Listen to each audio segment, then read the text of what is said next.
Apa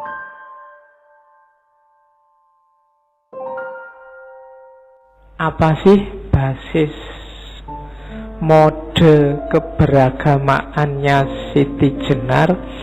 Ya orang beragama kan pasti punya pola. Apa sih yang jadi pola keberagamaannya Syekh Siti Jenar? Itu dia ungkapkan ketika debat sama Sunan Bonang. Ketika Sunan Bonang undang Syekh Siti Jenar.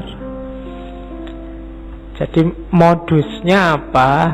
Yang pertama ya, itu kalimatnya begitu. Bonang, kamu ngundang saya datang di Demak. Saya males untuk datang sebab saya merasa tidak di bawah atau diperintah oleh siapapun kecuali oleh hati saya. Jadi yang pertama, orang beragama, khususnya kelompok aulia, itu lebih fokus pada mendayagunakan kolbu atau hati dibandingkan akalnya. Kadang-kadang orang menyebutnya mata batin. Jadi olah jiwa. Yang porosnya adalah kalbu. Kalau kalbunya, saya bilang tadi di awal, kalbunya menghadapnya ke ar-ruh tadi yang sumbernya Allah, menghadapnya ke cahaya. Karena kalbunya jernih, menghadap ke cahaya, maka kalbunya juga bersinar. Kalau ada apa-apa, minta fatwa hatinya. Tapi kalau kalbumu menghadapnya ke jasad, yang diopeni nafsu, hasrat duniawi, ya kalau kamu minta fatwa kalbumu akan memfatwakan hal-hal duniawi. Kalau nggak percaya, kamu tanya sendiri sekarang. Kalau kamu tanya hatimu, yang paling enak saat ini apa? Coba jujurlah dengan dirimu. Itu jawabannya hatimu kira-kira apa? Kalau isinya barang-barang duniawi, misalnya IP 4 pak, dapat pacar segera, lulus langsung kawin, kemudian apa nih cita-citamu? HP terbaru, apa S8, terus apalagi? Kalau isinya cuma itu yang kamu inginkan, ya berarti hatimu madepnya ke jasad. Atau tanyalah, kira-kira ada nggak cita-cita spiritualmu? Punya. Selama ini kan kalau ada orang tanya cita-cita, selalu jawabanmu kan cita-cita dunia. Jadi pilot, kuliah filsafat, cita-citanya pilot. Nggak ngerti aku pikiranmu. Jadi itu kan cita-cita dunia. Jajal, kamu punya nggak cita-cita rohani? Kalau di tasawuf kan ada makom-makom. Punya nggak misalnya, Pak, nanti umur 40 saya pinginnya sudah mencapai makom apa, sudah bisa tawakal bagus, sudah bisa jadi orang sabar, sudah. Itu cita-cita spiritual. Coba kalian punya apa enggak? Kalau enggak punya, jangan-jangan sama kayak saya. Yo, ayo latihan, bikin target-target. Misalnya Ramadan tahun ini, Pak, saya mau latihan menahan diri. Nggak total sih, Pak. Menahan diri dari gosip, baik lewat mulut maupun lewat medsos misalnya. Loh, nggak apa-apa toh latihan wong 1 bulan aja. Kalau 1 bulan kuat berarti oh ini bisa dilanjutin. Gitu loh. Itu namanya cita-cita spiritual. Saya, Pak, Ramadan ini ya, dulu saya 1 Ramadan bisa khatam 3 kali. Sekarang sekali aja lah, Pak, syukur. Meskipun kadang-kadang ya nggak nyampe. Hari pertama aja ngajinya semangat, hari kedua, ketiga mengkeret sudah. Karena nggak ditarget. Dan kamu selalu kalah oleh dirimu sendiri. Kenapa? Semakin pinter. Semakin pinter kan alasanmu semakin banyak. Begitu pegang Quran, alah, baca itu nggak terlalu penting. Yang penting kan ngerti maknanya. Kalau baca itu kan mesti kudu kamu semakin pinter. Dulu ngaji aja, sekarang nggak ada alasan. Yang penting menghayati kan, gak usah wirid panjang-panjang. Yang penting nyambung sama Allah, hatinya ikut kan beres. Ngapain baca banyak-banyak kan sekarang gitu. Akhirnya dua-duanya gak jalan. Menghayati juga ndak, banyak juga ndak. Nah, itu kalah sama dirinya sendiri. Maka Syekh Siti Jenar ndak ada yang bisa merintah saya kecuali hatiku.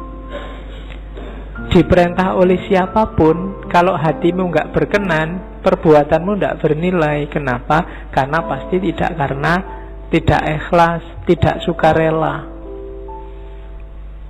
Janjane, apa bahasa Indonesia ini janjane itu? Sebenarnya yang bisa merintah kamu itu hatimu. Itu tadi yang saya sebut kesadaran. Sholat tanpa kesadaran tidak akan ada nilainya. Kenapa kamu sholat terpaksa? Pak, saya kan Islam, jadi sholat aja terpaksa. Resiko Pak jadi orang Islam, sholatnya resiko, bukan karena kesadaran. Ada orang bilang sholat itu ya jangan kewajiban, tapi kebutuhan. Belum, pertama-tama bukan kebutuhan, tapi kesadaran.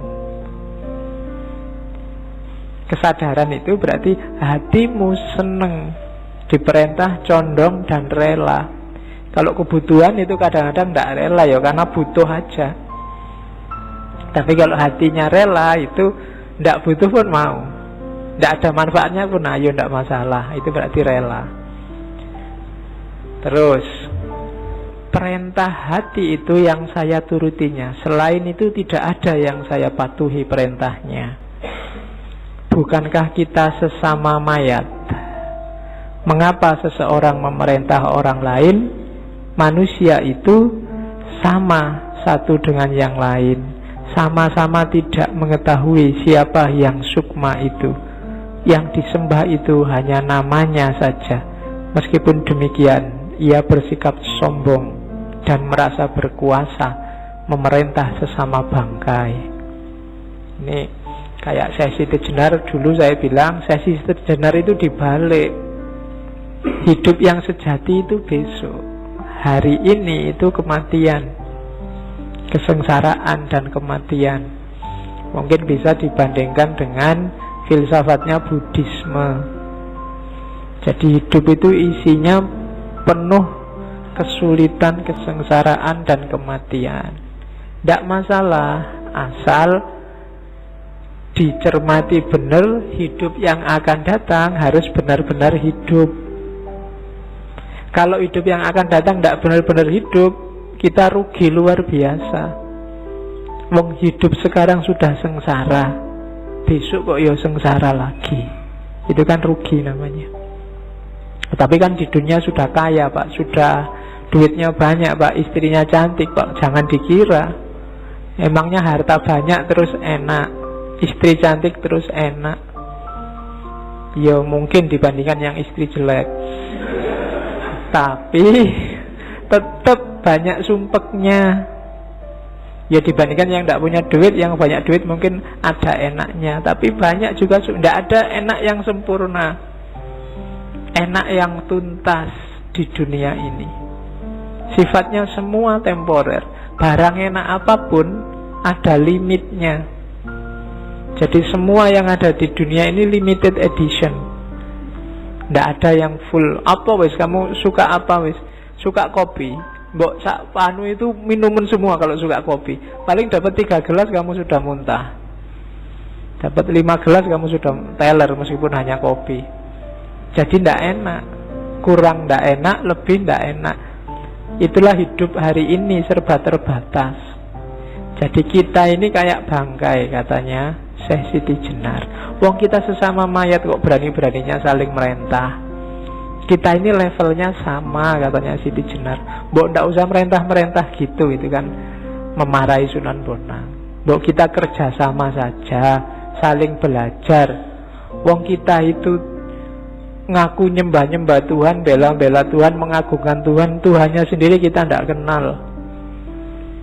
Itu cuma perkiraan-perkiraan. Kita ngertinya cuma namanya saja, kita nggak tahu hakikatnya apa. Itu pun sudah sombong. Mulut kita bilang Allahu Akbar, tapi yo kelihatan tidak ngerti maknanya Allahu Akbar itu apa. Kan ada yang Allahu Akbar sambil mentung, sambil mendelik, sambil lu kan banyak hari ini begitu. Begitu ada orang Allahu Akbar, kamu kan kaget luar biasa, mungkin takut malahan. Jangan-jangan ada apa ini, mesti begitu. Oke, jadi mode keberagamaannya yang pertama mengikuti suara hati yang jernih, yang bercahaya. Yang kedua menyadari kerendahan diri, kita itu bangkai, maka tidak usah sombong. Pengetahuan kita juga apa sih, wong kita itu sangat terbatas. Dan makanya kita harus egaliter, tidak saling menindas, tidak saling merentah. Itu dari serat Siti Jenar. Terus, lah kalau begitu senjatanya apa hidup ini? Apa panca indera, apa akal? Katanya Siti Jenar, ya panca indera iyalah, tapi banyak kelemahannya. Akal juga iya, tapi banyak juga kelemahannya. Kenapa? Hidup itu dinamis. Hidup itu bersifat baru dan dilengkapi dengan panca indera.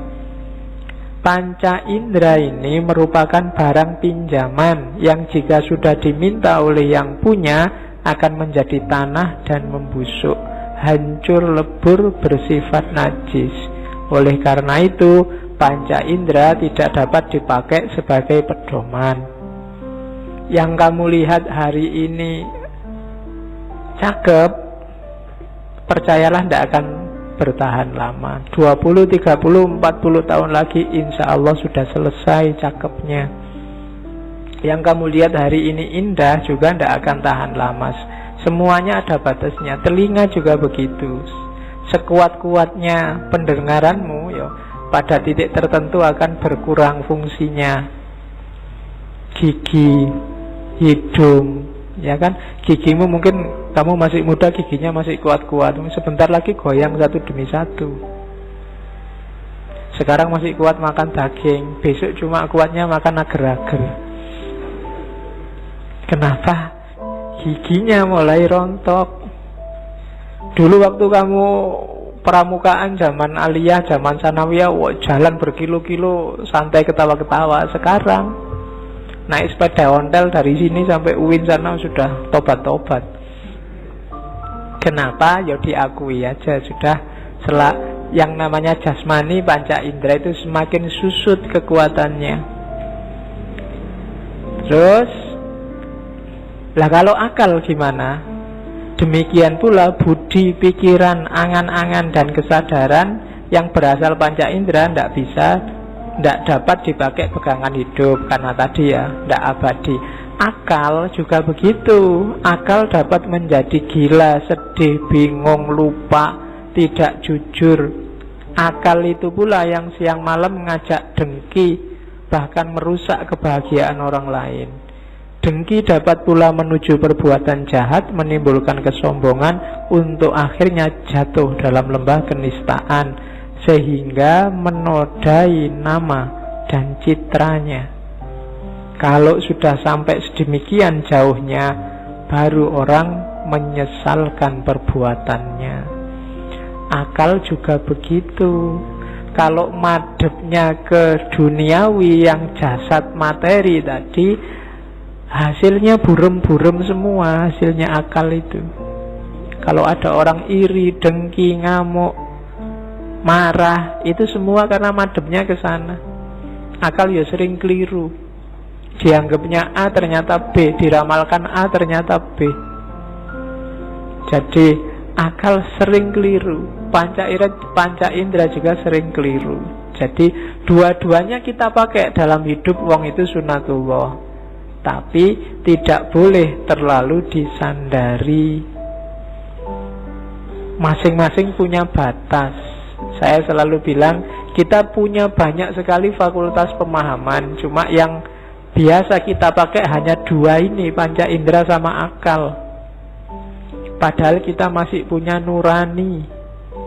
Nurani pakai A ya, bukan pakai O. Kita kalau pakai O kan nurani. Terus ya Makanya di kantor itu ada majalah Nurani itu kan. Ini majalah bahasa Indonesia apa bahasa Jawa ya? Kalau bahasa Jawa kan bacanya O, jadinya Nurani. Atau bahasa Arab. Kalau bahasa Arab Nurani itu bagus, 2 cahaya. Kan 2 nur. Oke, terus sampai nanti mau kok sampai Nurani. Pikirannya mulai ngelantur.